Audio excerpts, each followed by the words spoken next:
parenting ala barat atau ala kelinci, yang dimaksudkan adalah ala barat.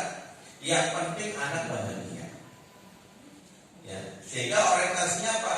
Asal anak senang. Sehingga ketika anak minta sesuatu, walaupun bertentangan dengan nilai, nggak apa-apa.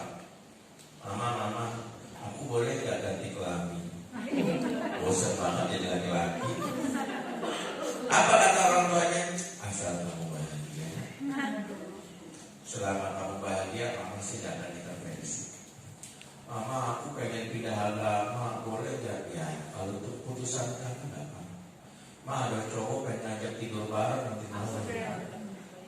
Asal gak dipaksa, gak masalah. Yang jelas kamu suka gak sama dia.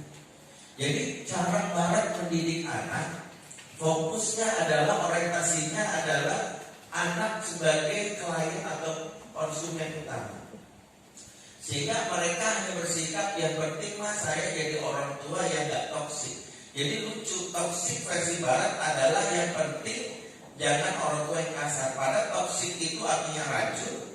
Maka orang tua yang lembut tapi membiarkan anak dalam kesalahan bahkan pelanggaran, itu toksik. Jadi kita itu kadang dijebak dengan istilah dari luar yang membuat kadang-kadang gak mau bersikap yang mengajak anak kepada kebaikan. Makanya judul yang mau kita upgrade hari ini, menjadi orang tua yang dirindukan bukan sekedar dari sisi anak yang lebih tinggi, bahkan surga merindukan kita. Memanggil rindu kepada ayah dan bunda yang benar-benar menjalankan perannya dengan maksimal. Jadi jangan orang tua yang hanya pengen disenangi oleh anak. Orang tua yang seperti ini, dia berusaha menjadi orang tua yang asik tapi gak ada gizinya. Mirip dengan Ciki, asik tanpa gizi. Tahu kan ya? Asik sih, tapi gak ada gizinya. Ada orang tua yang senang main sama anaknya, orang tua yang selalu berketawa bersama anaknya, kemudian tapi gak ada nilai yang diterima oleh anak. Sehingga dia sendiri gak tahu bahkan cara makannya baik bagaimana, bahkan bagaimana misalnya ibadah, bahkan gak tahu. Saya pernah nanganin salah satu orang anak-anak lagi sudah membacakan firman Allah surat Al-Insan, hal ata 'alal insani yaqinun minad dari lam yakun syai'an madhkura, dan seterusnya. Diceritakanlah nanti keindahan surga. Orang-orang baru itu dengar penjelasan Rasul lewat bacaan Quran tentang surga, senyum-senyum gitu.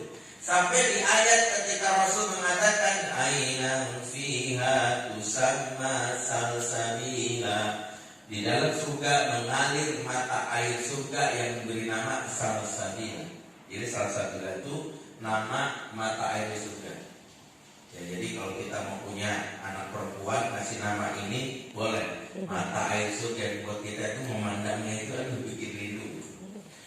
Mata air surga. Pada saat Rasul membaca ayat ini, orang yang tadi ke Arab Saudi tadi pada saat dia senyum tiba-tiba meninggal. Rasulullah melihat pada saat dia meninggal dalam keadaan giginya kelihatan dalam keadaan tersenyum. Kata Rasulullah di depan para sahabat yang lihat itu, mata syauqan ilal jannah. Ini orang meninggal saking kangennya sama surga. Saking kangennya sama surga. Jadi manusia pada hakikatnya rindu surga. Tapi yang istimewa kali ini bukan kita yang sekedar rindu surga, tapi surga rindu kita.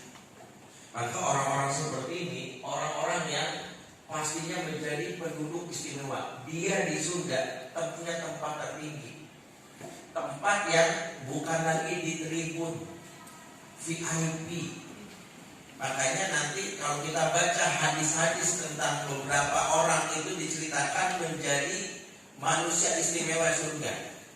Ya, kalau perempuan ada 4. Di antaranya kata Rasul, afdalun nisa'il jannati arba. Sebagai wanita pun di surga ada 4.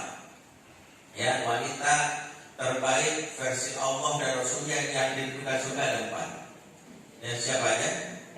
Ada yang tahu? 1. Maryam binti Imran. 2. Khadijah binti Khuwailid. Yang ketiga Fatimah Zahra binti Muhammad. Yang keempat Asia. binti Muzaim atau Asim Ratul. Ini 4 wanita yang terbaik versi Allah dan Rasulnya. Ya, kalau versi on the spot saya nggak tahu. Ini versi Allah. 4 wanita ini punya kedudukan istimewa, maka 4 orang ini dirindukan surga. Dirindukan surga, makanya orang-orang yang dirindukan surga pertama pasti adalah orang-orang yang nanti levelnya di akhirat bukan di tribun, akhir di derajat tinggi, itu pertama. Yang kedua, orang-orang yang dirindukan surga pasti masuk surganya nggak perlu dihisap, saking kangennya surga udah masuk aja, udah masuk aja, saking kangennya surga udah jangan. Kami ini rindu kepada surga, jadi tolong jangan sampai malaikat belibet masuklah kamu ini. Makanya Masya Allah, saking kangennya surga, prosedur-prosedur yang terjadi birokrasi masuk surga itu kan panjang. Kalau kita lihat hadis ya, boleh nanti ngomil mizan, boleh nanti macam-macam, kita lihat surat mustaqim, nanti kalau dia masih ada dosa dibakar neraka 2 tahun kemudian masuk surga, itu ribet. Tapi khusus orang yang dirindukan surga, masuk. Masya Allah, ayah bunda kalau dirindukan surga, masuk surganya itu lempeng cepet masuk ya. Yang ketiga, dengan kita dirindukan surga, maka sejatinya kesalahan-kesalahan kita yang tidak mungkin kita hindari dihapus selama di dunia, dihapuskan, dianggap sudah lunas, tidak perlu ini orang istimewa, maka orang yang istimewa ini tidak lagi kesalahannya dianggap dihapuskan. Makanya nanti ada banyak hadis yang akan kita pelajari. Ada orang-orang yang baik, Masya Allah, bagaimana Allah langsung menghapus dosa-dosanya disebabkan apa? Hal-hal yang membuat surga kangen kepadanya. Makanya ayah bunda, jadilah orang-orang tuh yang akan menjadikan diri kita bukan dirindukan oleh ananda, tapi dirindukan nanti oleh surga. Ini cita-cita kita tertinggi. Apa saja? Jadilah orang tua yang jalanin perannya itu bukan dengan feeling perasaan seperti tadi sampaikan oleh misalnya Ustaz Irfan tadi, yang orang tua itu kalau ngasuh anak ini dulu bapak saya, kan gitu ya. Kita tuh pakai nostalgia, anak sekarang cemen banget baru dicubit doang. Dulu saya digampar pak, disampit, alhamdulillah sekarang jadi orang hebat. Kita lupa bahwa hakikatnya bukan itu yang menjadi masalahnya. Kita tidak memahami orang tua zaman dahulu mengasuh anak karena prasangka tanpa ilmu. Yang diselamatkan oleh Allah karena apa? Tantangannya nggak sedahsyat di zaman sekarang. Makanya saya bilang orang zaman dulu mah bersyukurnya adalah pada saat dia memusuh anak dengan marah, bentak, itu anak masih bersabar mau stay di rumah. Kenapa? Karena anak zaman dulu juga mau kabur juga bingung, di luar belum ada mall, kan? Belum ada kafe, belum ada internet, ya kan? Mereka di luar juga gelap, banyak kebun, banyak sawah. Mereka mau kabur aja mikir kan, daripada di luar kesambar jin, kan mikir, ya mendingan di rumah daripada ketemu makhluk halus, lebih baik ketemu makhluk kasar. Ya, mendingan gitu ya. Daripada di luar tiba-tiba ada susah nawarin sate, mendingan ketemu mamanya ya, benar-benar jualan sate. Jadi anak lebih mikir, lebih menerima itu di zaman dahulu. Jadi kita jangan berasumsi gini. Dulu nih, mama dikasarin sama bapak biasa, kamu cewek banget. Dulu kita, bapak kita, ibu kita belum punya pembanding. Dan kita menganggap itu adalah sesuatu yang kita anggap biasa. Padahal ketika kita copy paste itu dalam konteks hari ini, kita minus. Kenapa saya sampaikan minus? Karena justru di saat kita malas mengupgrade ilmu, justru pengedar narkoba, predator seksual berlomba-lomba belajar ilmu parenting. Saya baru tahunya dari mana? Waktu saya dan Ailiwan yang nanti Ayah Bunda sebutkan tadi oleh Ustaz Irfan akan mengisi tanggal 4 ya, kami bersahabat sudah 23 tahun dan kami menjalani fase siklus bareng-bareng melewati ya, belajar kuliah bareng serta kuliah di Malaysia, yang ke luar negeri bareng.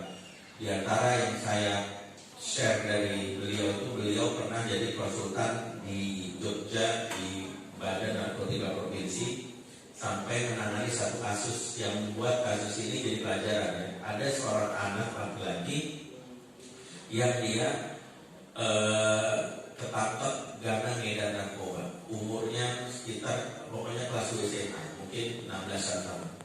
Setelah diinterogasi ternyata kan orang kaya. Bapaknya pengusaha dari Solo, ya, yang membuat dia dikasih per bulannya 10 juta. Anak SMA gajinya bapaknya ngasih 10 juta. Oh maaf, gaji guru sini berapa? Bapaknya saya ya, kalau merasa kurang ini daftar jadi jadi 10 juta bayangkan.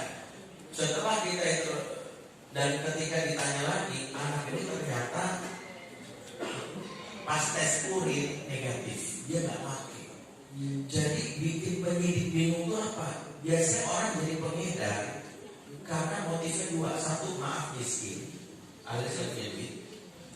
Jadi dia jualan narkoba, berada marketing. Yang kedua adalah dia pemakai, dia ada stok barang. Ternyata enggak, dia ternyata orang kaya, kedua dia nggak pakai, bersih, clean. Akhirnya setelah dibujuk-bujuk dia mau menjebak sang bandar, jadi justice kolaborator itu istilahnya. Maka dipasang alat penyadap di tubuhnya, dia janjian sama bandar itu sebuah lobby mall. Singkatnya disebarlah beberapa polisi untuk mantau sebagai kita menjaga keamanannya. Tak lama ada CCTV yang memantau kejadian itu, datang seorang yang kita yakin itu bandar yang pakai topi kan, umur 40 tahunan. Dan dia melakukan sesuatu yang gak pernah dilakukan bapak kepada anak laki-lakinya. Tahu bapak? Si bapak itu melakukan si badan ini pertama kali datang langsung menepuk bahu si anak sambil bilang, maafin om ya boy, om telah. Makasih ya sudah sabar nunggu, good boy. Banyak bapak yang tak tahu bahwa bahu bagi anak laki-laki adalah harga dirinya.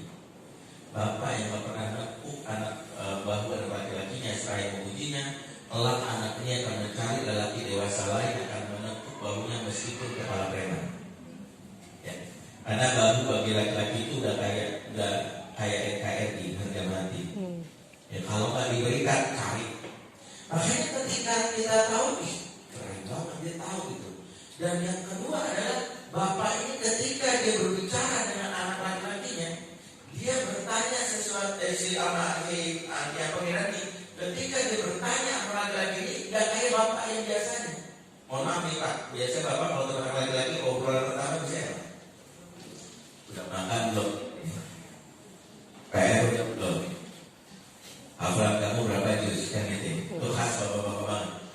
Ya, apalagi bapak ada salah satu santri kami di pesantren, kalau bapaknya telepon katanya udah tahu ya pertanyaannya template. Ini kayaknya mic-nya harus diganti. Ada mic yang lebih baik? Yes.